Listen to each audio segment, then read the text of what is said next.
ലെബനാനിൽ Israel നടത്തിയ സ്ഫോടനവുമായി ബന്ധപ്പെട്ട് Hezbollah മേധാവി ഹസൻ നസ്രുള്ളയെ കൊലപ്പെടുത്തിയതിനോടനുബന്ധിച്ച് ശക്തമായിരിക്കുന്ന തിരിച്ചടി ഉണ്ടാകുമെന്ന് ഇസ്രായേലിന് ഇറാൻ മുന്നറിയിപ്പ് നൽകിയിരിക്കുകയാണ്. ഇതോടനുബന്ധിച്ച് നെതന്യാഹുവിന് വൻ സുരക്ഷ ഒരുക്കി വലിയ രീതിയിലുള്ള കവചിത സംവിധാനങ്ങൾ തീർത്തിരിക്കുന്ന റിപ്പോർട്ട് ഇസ്രായേലിൽ നിന്ന് പുറത്തു വരികയും ചെയ്തു. ഇപ്പൊ നിലവിൽ യുദ്ധത്തിന്റെ രീതി കാര്യങ്ങൾക്കൊക്കെ വലിയ രീതിയിൽ മാറ്റങ്ങൾ വന്നിരിക്കുകയാണ്. വലിയ രാഷ്ട്രങ്ങളൊക്കെ വലിയ രീതിയിലുള്ള പിന്തുണ അറിയിച്ചുകൊണ്ട് ഇറാനോടൊപ്പം ചേർന്നിരിക്കുന്ന വിവരങ്ങളും പുറത്തു വന്നു. അതോടൊപ്പം തന്നെ ലെബനാന് പിന്തുണ പറഞ്ഞ് പരസ്യമായ രീതിയിൽ ചൈന വന്നതോടുകൂടി യുദ്ധത്തിന്റെ രീതികൾക്കും യുദ്ധത്തിന്റെ രൂപങ്ങൾക്കൊക്കെ വലിയ മാറ്റങ്ങൾ ഉണ്ടാവാനുള്ള സാധ്യതയും വിലയിരുത്തുന്നു. ഇപ്പോൾ ഇസ്രായേലിനെ സംബന്ധിച്ചിടത്തോളം അവിടുത്തെ ജനങ്ങൾക്കിടയിൽ ഒരു സ്വാധീനം ഉണ്ടാക്കാൻ തരത്തിൽ അല്ലെങ്കിൽ അവർക്കിടയിൽ വലിയൊരു അഭിപ്രായം ഉണ്ടാക്കാൻ പാകത്തിലുള്ള ഒരു മുന്നേറ്റമാണ് ഉണ്ടാക്കിയത് എന്ന് രാഷ്ട്രീയ നിരീക്ഷകർ അഭിപ്രായപ്പെടുന്നു. ലോകത്തിന് മുൻപിലും ഏറെക്കുറെ അങ്ങനെയാണ് എന്ന തരത്തിലാണ്. ഈ യുദ്ധത്തോടനുബന്ധിച്ച് ഞെട്ടിപ്പിക്കുന്ന 3 മരണങ്ങളാണ് നടന്നത്. ഇതിനോടനുബന്ധിച്ച് 1-2 ബിസിനസ് സംബന്ധമായിരിക്കുന്ന കാര്യത്തെ കൂടി പരാമർശിക്കുകയാണ്. അതിലൊന്ന് റിയൽ എസ്റ്റേറ്റുമായിട്ട് ബന്ധപ്പെട്ട കാര്യമാണ്. മുൻപ് നമ്മൾ പറഞ്ഞതാണ്, ചെറിയ മുതൽ മുടക്കിന് വലിയ വരുമാനം ഉണ്ടാകുന്ന ഒരു സംവിധാനമാണ് റിയൽ എസ്റ്റേറ്റ് എന്ന് പറയുന്നത്. 10 വർഷത്തിലധികം ഈ മേഖലയിൽ പ്രവർത്തിക്കുന്നവരുമായി സംയുക്തമായി ചേർന്നുകൊണ്ടാണ് ഈ മേഖല ഒന്നുകൂടി വിപുലീകരിക്കാൻ വേണ്ടി തീരുമാനിച്ചത്. ഇതിന് താല്പര്യമുള്ള ആളുകൾക്ക് ഈ താഴെ കൊടുക്കുന്ന നമ്പറിൽ വിളിച്ചാൽ അതുമായി ബന്ധപ്പെട്ട കൂടുതൽ വിവരങ്ങൾ അറിയാം എന്നുള്ള കാര്യം ഓർമ്മിപ്പിക്കുകയാണ്. രണ്ടാമത്തത് എന്ന് പറഞ്ഞാൽ സ്വർണവുമായിട്ട് ബന്ധപ്പെട്ടതാണ്. അത് ഹോൾസെയിൽ മാർക്കറ്റ്, ഹോൾസെയിൽ ആഭരണങ്ങൾ ഉണ്ടാക്കിയിട്ട് ഹോൾസെയിലായിട്ട് വ്യത്യസ്തമായിരിക്കുന്ന ജ്വല്ലറികളിൽ വിതരണം ചെയ്യുന്ന അല്ലെങ്കിൽ വിൽപ്പന നടത്തുന്ന രീതിയിലുള്ള സംവിധാനമാണ്. ഈ മേഖലയും വലിയ രീതിയിലുള്ള സാമ്പത്തിക വരുമാനം ഉണ്ടാകുന്നതാണ്. ഈ 2 മേഖലയും നമ്മുടെ സാധാരണക്കാരെ സംബന്ധിച്ചിടത്തോളം വല്ലാത്ത രീതിയിൽ മുതൽ മുടക്കില്ലാതെ തന്നെ വലിയ രീതിയിൽ ലാഭം ലഭ്യമാകുന്ന രീതിയിലുള്ള സംവിധാനമാണ്. അപ്പോൾ ഈ കാര്യത്തിനെ കുറിച്ച് കൂടുതൽ വിവരങ്ങൾ അറിയാൻ, അതിന്റെ വിശദീകരണങ്ങൾ അറിയാൻ, പണവുമായിട്ട് ബന്ധപ്പെട്ട കാര്യത്തെക്കുറിച്ചുള്ള വിവരങ്ങൾ അറിയാനൊക്കെ താഴെ കൊടുത്ത നമ്പറിൽ ബന്ധപ്പെട്ടാൽ കൂടുതൽ വിവരങ്ങൾ അറിയാം എന്നുകൂടി ഇതിനോടനുബന്ധിച്ച് അറിയിക്കുകയാണ്. ഇറാന്റെ മുൻ പ്രസിഡന്റ് ഇബ്രാഹിം റൈസി മരണപ്പെട്ടതുമായിട്ട് ബന്ധപ്പെട്ടതാണ്. ഹെലികോപ്റ്റർ ദുരന്തത്തിലാണ് അദ്ദേഹം മരണപ്പെടുന്നത്.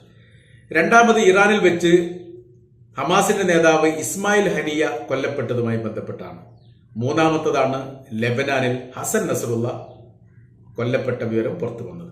ഈ 3 മരണത്തിൽ ഹസൻ നസ്രുള്ളയുടെ കൊലപാതകം മാത്രമാണ് ഇസ്രായേൽ ഏറ്റെടുത്തത്.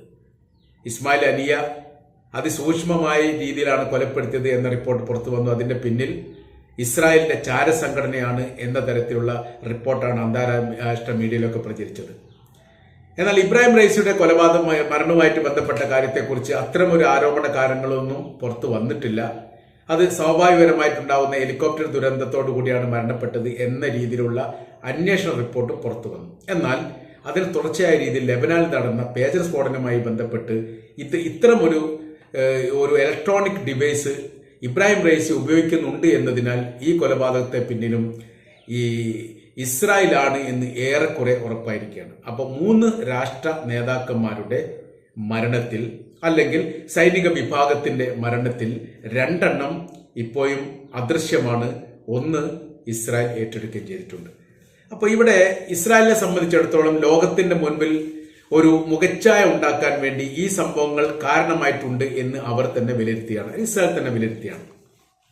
എന്നാൽ ഇവിടെ ആന്തരികമായിരിക്കുന്ന ഇവിടുത്തെ വിഷയം എന്ന് പറയുന്നത് വളരെ പ്രധാനപ്പെട്ട 2 കാര്യങ്ങളാണ് ഇസ്രായേൽ ഇപ്പോൾ നേരിട്ടുകൊണ്ടിരിക്കുന്നത്. ഒന്ന്, ലെബനാന്റെ അതിർത്തിയിൽ നിന്ന് 70,000-ഓളം ഇസ്രായേലിയരെ അല്ലെങ്കിൽ ജൂതന്മാരെ അവരുടെ താമസ സ്ഥലത്ത് നിന്ന് പിന്മാറ്റം ചെയ്യുകയും യുദ്ധത്തിന് ശാന്തത ഉണ്ടായിക്കഴിഞ്ഞാൽ അവിടേക്ക് വിന്യസിക്കാനുള്ള ഒരു കരാർ അടിസ്ഥാനത്തിലുള്ള പിന്മാറ്റമായിരുന്നു നടത്തിയത്.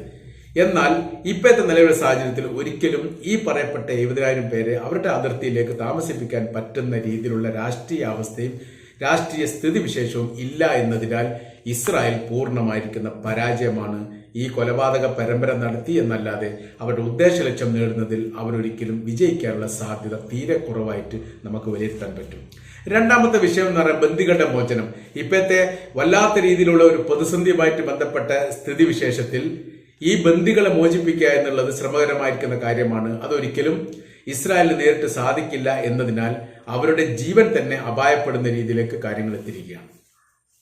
ഹമാസിന്റെ നേതാവായിരുന്ന ഇസ്മായിൽ ഹനിയ കൊല്ലപ്പെട്ടതോടനുബന്ധിച്ച് അന്താരാഷ്ട്ര മേഖലയിലോ അല്ലെങ്കിൽ വെടിനിർത്തലുമായി ബന്ധപ്പെട്ട മറ്റ് രാജ്യങ്ങൾക്കിടയിലുള്ള കരാർ വ്യവസ്ഥയിലും നേരിട്ട് പങ്കാളിത്തം വഹിക്കാൻ മറ്റൊരു നേതാവ് ഇപ്പോൾ ഇല്ല എന്നുള്ളിടത്താണ് ഏറ്റവും വലിയ പ്രതിസന്ധി ഉണ്ടായിരിക്കുന്നത്. രണ്ടാമത് അധികാരത്തിലേറ്റ ഹമാസിന്റെ നേതാവ് മരണപ്പെട്ടു, അല്ലെങ്കിൽ ഇപ്പൊ കാണുന്നില്ല എന്ന തരത്തിലൊക്കെ കുറെ പ്രചരണങ്ങൾ ഈ വിഷയവുമായിട്ട് ബന്ധപ്പെട്ടുണ്ടായിരുന്നു. എന്നാൽ അതൊന്നും സ്ഥിരീകരണമില്ലാത്തത് കൊണ്ട് അതിനെക്കുറിച്ചുള്ള ഒരു വിവരങ്ങൾ ഇപ്പോഴും പുറത്തു വന്നിട്ടില്ല.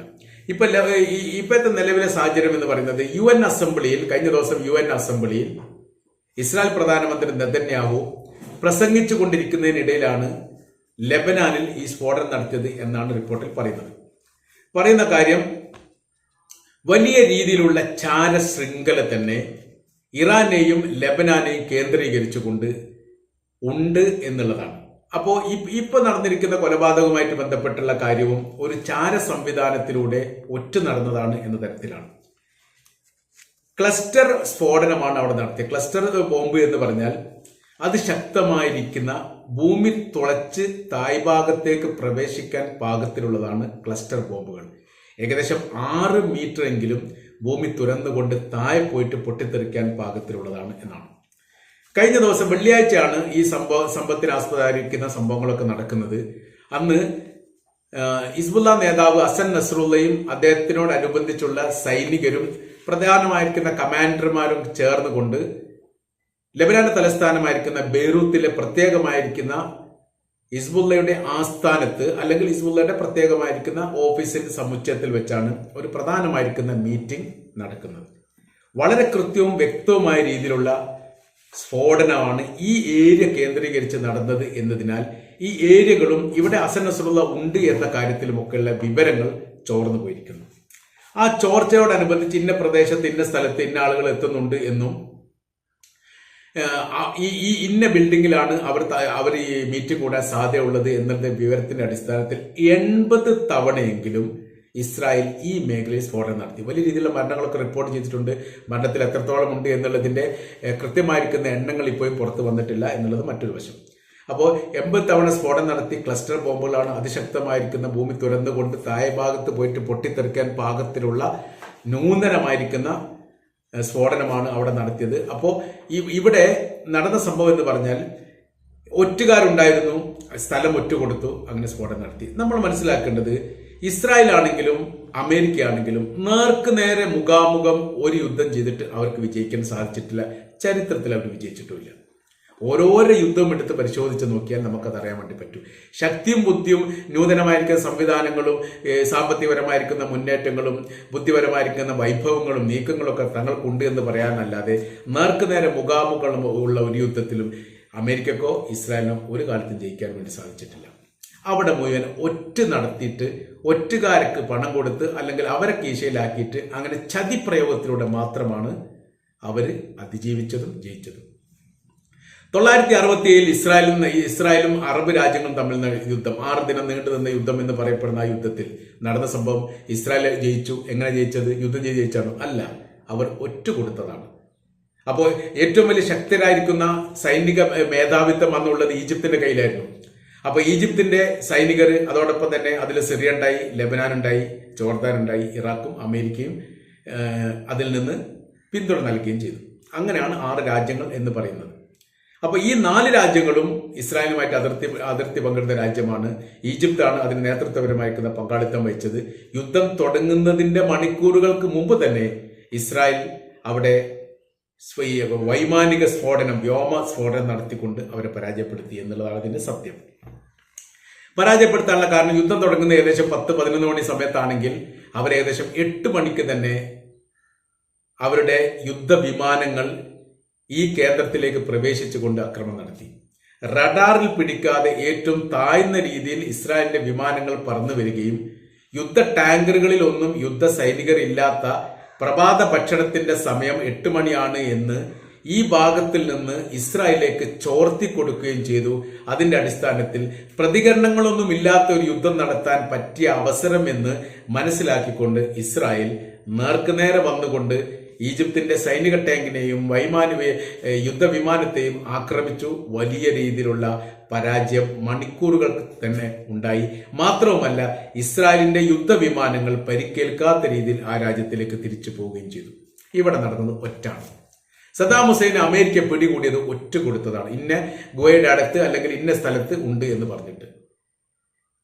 ഈ സുഡാന്റെ പ്രസിഡന്റുമായിട്ട് ബന്ധപ്പെട്ട് ആ രാജ്യത്തിലെ അയാളെ കൊലപ്പെടുത്താൻ വേണ്ടിയിട്ട് മുമ്പ് ഒരു ശ്രമം നടത്തിയിരുന്നു. അത് ഏത് ഭാഗമാണ് എന്നുള്ളതിനെ കുറിച്ച് വേറെ പുറത്തു വന്നിട്ടില്ല. അത് അത്ഭുതകരമായിട്ടാണ് അയാൾ രക്ഷപ്പെട്ടത്. അവിടുത്തെ വിമത ട്രൂപ്പാണെന്ന് പറയുന്നു. ലിബിയയുടെ നേതാവ് കേണൽ ഗദ്ദാഫി ഒളിച്ചിരിക്കുന്ന ഭാഗങ്ങൾ ഒറ്റുകൊടുത്തതാണ് അവരെ പരാജയപ്പെടുത്തിയത്. ഏത് ഭാഗത്തുള്ള യുദ്ധങ്ങളിൽ യൂറോപ്യന്മാരോ അല്ലെങ്കിൽ ഇസ്രായേലോ ജയിച്ചിട്ടുണ്ടെങ്കിൽ അത് മുഴുവൻ ഒറ്റാണ്. ഇവിടെ നടത്തിയ കൊലപാതകം നമ്മൾ ഇവിടുത്തെ നോക്കാം. ഒന്ന് ഇബ്രാഹിം റൈസിയുടേത്. ഇബ്രാഹിം റൈസിയുടെ മരണവുമായിട്ട് ബന്ധപ്പെട്ട കാര്യം അത് കൊലപാതകമാണോ എന്നുള്ള സംശയത്തിലേക്ക് കാര്യങ്ങൾ പോയിക്കൊണ്ടിരിക്കുകയാണ്. അങ്ങനെയാണെങ്കിൽ ഇന്ന സ്ഥലത്ത് നിന്ന് അസർബൈജാനിലേക്ക് ഒരു ഉദ്ഘാടനവുമായിട്ട് ബന്ധപ്പെട്ടാണ് ഇബ്രാഹിം റൈസി വരുന്നത്. അതിന്റെ കൂടെ 3 ഹെലികോപ്റ്റർ ഉണ്ടാവും.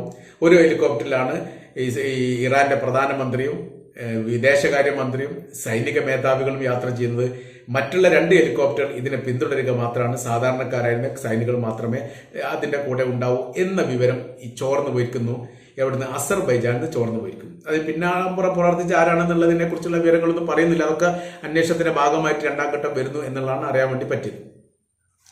അങ്ങനെ പേജർ സ്ഫോടനം നടത്തി എന്ന് ഇപ്പോൾ അഭിപ്രായം പറയുന്നുണ്ട്. അങ്ങനെയാണെങ്കിൽ ഇബ്രാഹിം റൈസി സഞ്ചരിക്കുന്ന ആ ഹെലികോപ്റ്റർ മാത്രമാണ് സ്ഫോടനം നടത്തിയത്. മറ്റ് 2 ഹെലികോപ്റ്റർ സുരക്ഷിതമായ രീതിയിൽ ഇതേ മേഖലയുടെ കാലാവസ്ഥയൊക്കെ പ്രതികൂലിച്ചുകൊണ്ട് സ്ഥലത്തെത്തുകയും ചെയ്തു. ഇത് സ്ഫോടനത്തിൽ തകരുകയും ചെയ്തു.